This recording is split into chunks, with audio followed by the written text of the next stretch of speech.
नमस्कार, आपका स्वागत है सुरागीलाल न्यूज चैनल के उत्तराखंड बुलेटिन में। मैं हूं अनुश्री भारद्वाज और नजर डालते हैं आज के दिन भर की फटाफट खबरों पर। प्रधानमंत्री मोदी ने मोदी मैदान से विजय शंखनाद रैली में भरी हुंकार। प्रदेश से 10 करोड़ 71 लाख रुपए से ज्यादा कार सीजर। त्रिवेंद्र सिंह रावत ने जनसभा को किया संबोधित। ग्राम रतनपुरा में तेज रफ्तार वाहन की चपेट में आने से तेंदुए की हुई मौत, जाँच में जुटा वन विभाग। मोदी विजय शंखनाद रैली का हुआ शुभारंभ। हल्द्वानी में पुलिस ने की ताबड़तोड़ कार्यवाही। अवैध शराब के 178 मामले दर्ज। कांग्रेस प्रत्याशी प्रकाश जोशी बोले, भीड़ से कोई फर्क नहीं पड़ता, जनता को कथनी और करनी का पता चल गया है। अब खबर विस्तार से। 19 अप्रैल को उत्तराखंड की 5 लोकसभा सीटों पर होने वाले चुनाव को लेकर आज प्रधानमंत्री मोदी ने मोदी मैदान से विजय शंखनाद रैली में हुंकार भरी। प्रधानमंत्री मोदी को सुनने के लिए हजारों की संख्या में लोग पंडाल में उपस्थित रहे। इस दौरान प्रशासन की ओर से सुरक्षा के पुख्ता इंतजाम किए गए।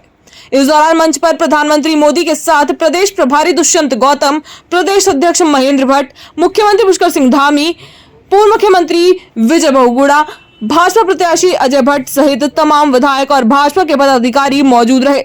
रुद्रपुर से संवाददाता दुर्गेश तिवारी की रिपोर्ट।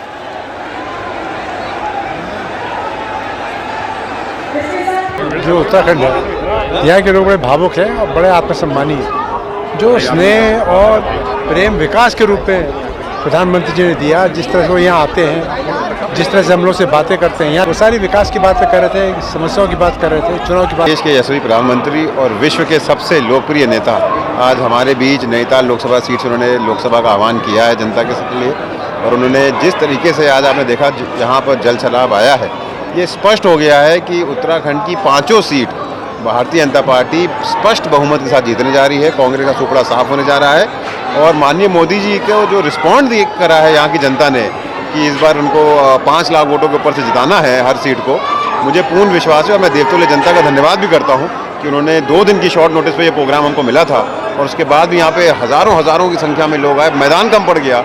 मोदी जी ने मन से ये बात कही कि हमने जितना सोचा था उससे कहीं अधिक लोग यहाँ पर आए हैं, तो ये लोगों का प्रेम और विश्वास मोदी जी के प्रति दिखाता है। 40 करोड़ देशवासियों के साथ है और माननीय मोदी जी ने जिस प्रकार सभी को अपना परिवारजनों का एक विषय बताया कि सब परिवार मेरे ही परिवार के लोग हैं और उनके सरकारों में नेतृत्व में जिस प्रकार जन कल्याण योजनाओं का लाभ लेकर आम आदमी का जीवन स्तर सुधरा है, एक अपने में एक बड़ा ऐतिहासिक कदम है। देश में आचार संहिता लगने के बाद से अब तक उत्तराखंड में निर्वाचन आयोग द्वारा चलाए जा रहे सीजर मैनेजमेंट सिस्टम के तहत पूरे प्रदेश से 10 करोड़ 71 लाख रुपए से ज्यादा सीजर किया गया है। इसमें राज्य पुलिस ने सबसे ज्यादा 5 करोड़ 29 लाख, उसके बाद इनकम टैक्स डिपार्टमेंट ने 4 करोड़ 95 लाख, जबकि आबकारी विभाग अब तक की कार्रवाई में 39 लाख रुपए का सीजर किया गया है। इस सीजर अभियान में सबसे ज्यादा हरिद्वार में 6 करोड़ 80 लाख, नैनीताल में 1 करोड़ 1 लाख, जबकि उधम सिंह नगर और पौड़ी में 90 लाख का सीजर किया गया है। देहरादून से संवाददाता सुनील राज की रिपोर्ट।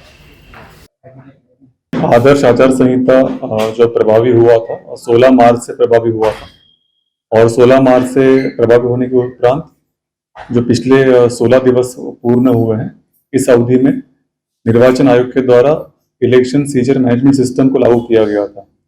ESMS व्यवस्था ये प्रथम बार राज्य में प्रयोग किया जा रहा है।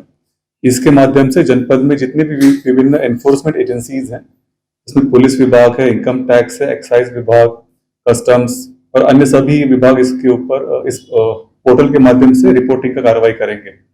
इस पोर्टल पर रिपोर्टिंग प्रारंभ करने के उपरांत जो अब तक की प्रगति है, गत 16 दिवसों में 16 मार्च से लेकर आज तक की तिथि तक 10 करोड़ 71 लाख का सीजर का मूल्य हमको प्राप्त हुआ है।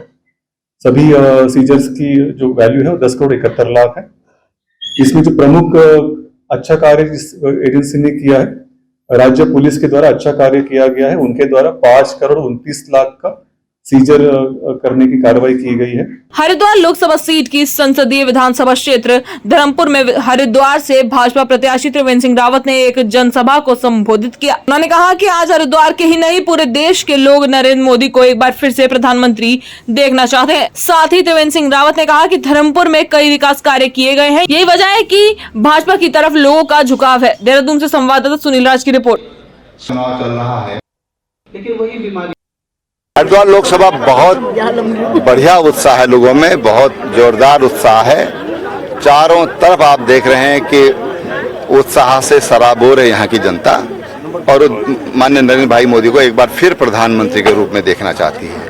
और हरिद्वार लोकसभा इस बार जीतने का भी रिकॉर्ड तोड़ेगी और हारने वाले भी अपना रिकॉर्ड तोड़ेंगे। देर रात ग्राम रतनपुर स्थित एक फार्म के समीप सड़क पार कर रहा तेंदुआ तेज रफ्तार अज्ञात वाहन की चपेट में आ गया, जिससे उसकी मौके पर ही मौत हो गई। घटना की सूचना से आसपास के क्षेत्र में हड़कंप मच गया। मंगलवार को घटना की सूचना पर मौके पर पहुंची वन विभाग की टीम ने मृतक तेंदुए के शव को अपने कब्जे में ले लिया और जांच शुरू कर दी है। बाजपुर से संवाददाता लवकुश श्रीवास्तव की रिपोर्ट। चाहे तो एक साथ होनी चाहिए, सब लोग एक साथ बैठना ही नहीं चाहते। पापा, try this. लो, सब लपक लिए।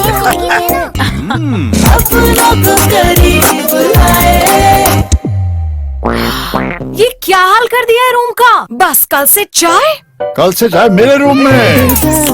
देवर पान नमकीन। उत्तराखंड प्रदेश में लोकसभा चुनाव की दौड़ तेजी के साथ शुरू हो गई है। वहीं आज नैनीताल उधम सिंह नगर संसदीय लोकसभा सीट रुद्रपुर मोदी मैदान में उत्तराखंड की पहली विजय शंखनाद रैली का आयोजन किया गया, जिसमें आज प्रधानमंत्री नरेंद्र मोदी पहुंचे। वहीं मंच पर सूबे के मुख्यमंत्री पुष्कर सिंह धामी, प्रदेश अध्यक्ष महेंद्र भट्ट, पूर्व मुख्यमंत्री विजय बहुगुणा सहित कई दिग्गज नेता मौजूद रहे। जसपुर से संवाददाता दीपक चौहान की रिपोर्ट।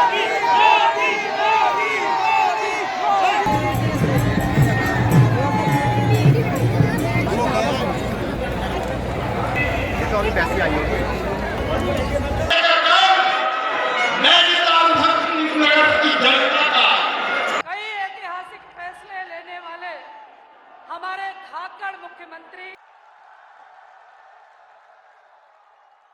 इस विजय शंखनाद रैली में अजय भट्ट जी और हो रही है उस जिला केंद्र पर जो कि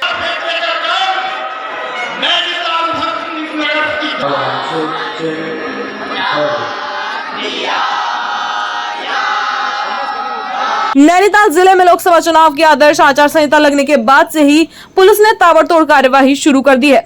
एसएसपी प्रहलाद मीणा का कहना है कि अवैध शराब के 178 मामले दर्ज किए गए हैं, जिसमें लगभग 20 लाख की शराब जब्त की गई है। इसके अलावा 54 लाख रुपए की ड्रग्स और 21 लाख रुपए नगद भी बरामद किए गए हैं।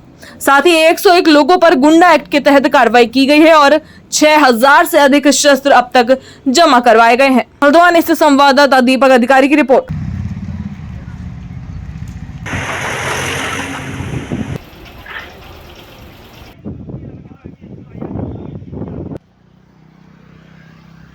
देखिए, एमसीसी लगने के बाद में हमारे द्वारा 178 केसेस जो हैं अब तक किए गए हैं, जिसमें लगभग 5,500 लीटर जो है शराब की बरामदगी की गई है। इसकी कीमत अगर देखें तो 20 लाख रुपए के आसपास की कीमत इसकी है। इसके साथ ही हमने जो है लगभग 54 लाख रुपए का जो है ड्रग भी बरामद किया है और 21 लाख रुपए कैश बरामदगी भी हमारे द्वारा की गई है। तो अभी तक अगर देखा जाए तो पूरे ज़िले में मिला के लगभग 90 से 95 लाख रुपए की जो टोटल प्राइस की रिकवरियाँ पुलिस के द्वारा की गई। देखिए, अभी हमारे द्वारा जो है अब तक जो कार्रवाई की गई उसमें 6 गैंगस्टर किए गए हैं और 6 एफआईआर हुई है गैंगस्टर वाली, और गुंडा की जो कार्रवाइयाँ हैं वो अभी तक 101 लोगों के खिलाफ गुंडा की कार्रवाई हम लोगों ने की है। जो हमारे ज़िले में अब तक जो वेपन जमा हुए हैं वो 6000 से ज़्यादा हैं। लगभग 8000 से ज़्यादा वेपन हमारे पास है, तो जो बाकी के 2000 वेपन है वो भी हम जल्दी जमा कर लेंगे। चाहे तो एक साथ होनी चाहिए, सब लोग एक साथ बैठना ही नहीं चाहते। पापा, try this. लो, सब लपक लिए।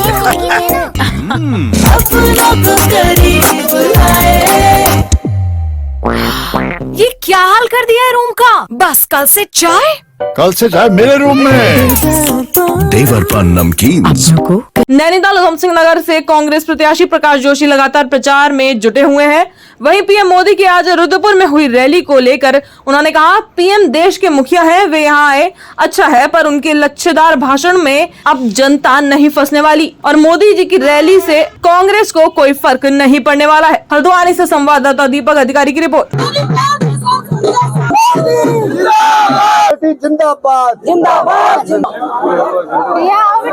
बहुत ही शानदार रिस्पांस है न सिर्फ कार्यकर्ताओं का बल्कि जनता का भी।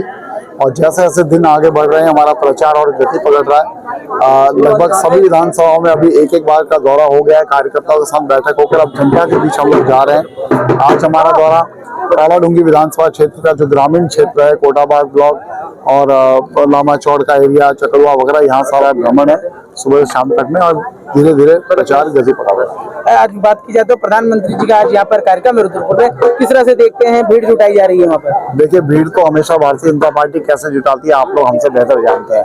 तो भीड़ ऐसी होती है कि प्रधानमंत्री का भाषण शुरू होने से पहले कुर्सियां खाली होनी शुरू हो जाती है, तो कैसी भीड़ होगी आप समझ सकते हैं। दूसरी बात, प्रधानमंत्री आ रहे हैं, उनका स्वागत है, पर उन्हें जवाब देना चाहिए। उन्हें ये जवाब देना चाहिए कि हमारे यहाँ प्रदेश में जो कानून की बिगड़ती व्यवस्था है उसका क्या जवाब है।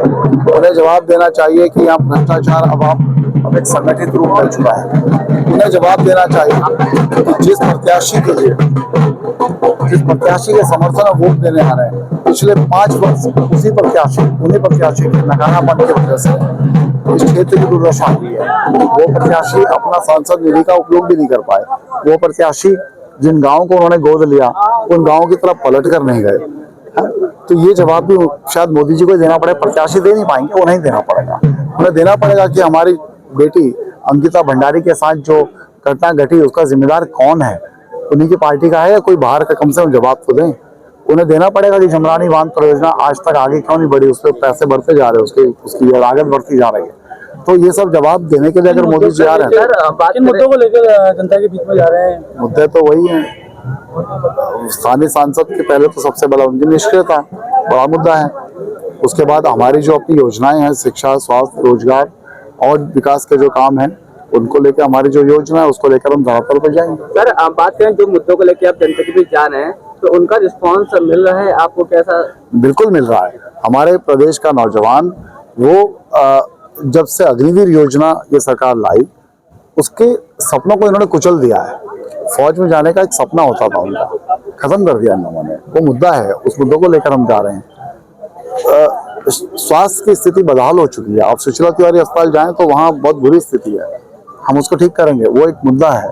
शिक्षा की स्थिति, जितने विद्यार्थी हैं उनके बैठने की जगह नहीं है कक्षाओं में, वो मुद्दा है, हम उस पर बात करेंगे। जमरानी बांध आज तक नहीं बन पाया। गोला खनन से जुड़े लोगों का परिवार अब धीरे धीरे वो लोग बर्बाद होते जा रहे हैं। प्राइवेट हाथों में भी प्राइवेट हाथों में देकर मैंने कहा भ्रष्टाचार अब एक संगठित रूप ले चुका, वो यही है। आज के लिए बस इतना ही। उत्तराखंड से जुड़ी सभी खबरों को जानने के लिए जुड़े रहें सुरागीलाल न्यूज चैनल से। धन्यवाद।